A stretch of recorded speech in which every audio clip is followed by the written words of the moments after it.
ഞാനൊരു കേസിൽ വിയൂർ വനിതാ ജയിലിൽ കിടന്നിരുന്നത്. അപ്പോൾ വിയൂരിൽ നിന്ന് കാണാൻ കുറച്ച് പ്രശ്നങ്ങളൊക്കെ ഉണ്ടായിട്ട് അവിടെ മനുഷ്യാവകാശ കമ്മീഷൻ അറിയിച്ചുകൊണ്ട് ഞാൻ അട്ടക്കുളങ്ങര വനിതാ ജയിലിലേക്ക് ട്രാൻസ്ഫർ ആവശ്യപ്പെട്ടിട്ട് അട്ടക്കുളങ്ങര വനിതാ ജയിലായിരുന്നു 2013 അപ്പോൾ അവിടെ ചെന്ന സമയത്ത് കാരനൂർ വധക്കേസിൽ പ്രതി ഷെറിൻ ഉണ്ടായിരുന്നു. അപ്പോൾ ഷെറിൻ എൻ്റെ തൊട്ടടുത്ത സെല്ലായിരുന്നു കഴിഞ്ഞിരുന്നത്. അപ്പോൾ മറ്റുള്ള തടവുകാരെ പോലെ അവർ ക്യൂവിൽ നിന്നിട്ട് ഭക്ഷണമൊന്നും വാങ്ങിയിരുന്നില്ല. അവർക്ക് 3 നേരവും അവർക്ക് ഉള്ള ഭക്ഷണം അവിടുത്തെ ജയിൽ സ്റ്റാഫുകൾ അവർ പറയുന്ന ഭക്ഷണം അവർക്ക് പുറമെ നിന്ന് വാങ്ങി കൊടുക്കാറാണ് പതിവ്. പിന്നെ അത് മാത്രമല്ല, അവർ സ്വന്തമായിട്ട് അവരുടെ കയ്യിൽ മൊബൈൽ ഫോൺ ഉണ്ടായിരുന്നു.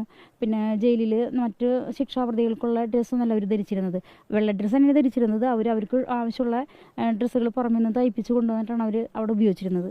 പിന്നെ അതുകൂടാതെ ജയിലിൽ കോസ്മെറ്റിക് ഐറ്റംസുകൾ, പിന്നെ ഞങ്ങളവിടെ തടവുകാർക്ക് ഒരു പായ, ഒരു ജംകാളം, പിന്നെ ഒരു സ്റ്റീലിൻ്റെ മൊന്ത, ഗ്ലാസ്, ഒരു പ്ലേറ്റാണ് അവിടെ അനുവദിക്കുക.